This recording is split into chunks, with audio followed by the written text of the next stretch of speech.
Halimbawa ko, buhay ng tao sa buhay ng halaman o gulay. Anong paman, maganda ka, sariwa, at madaming mamunga. Ganoon din ang tao.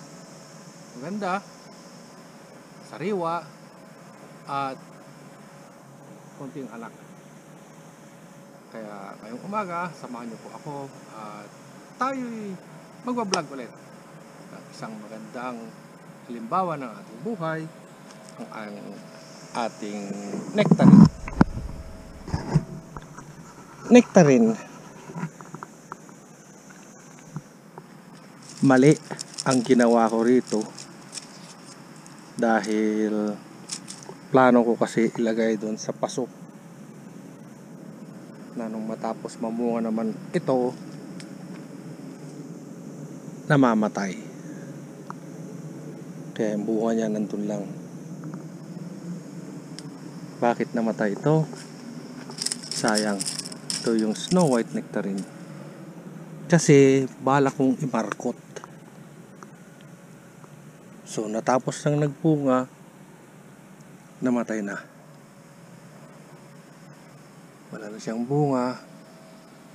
At ang yellow nectarine, hitik na hitik pa rin ang kanyang bunga, pero maliliit. At kaya rin ito, gusto ko rin imarkot. Buhay pa naman, pero sa tingin ko mamamatay din.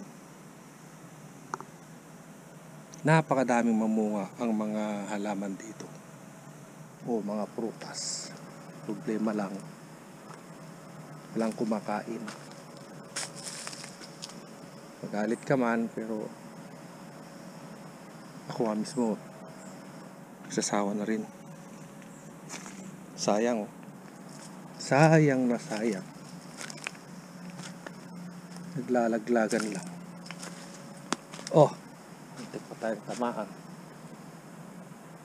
Kanya natin magawa.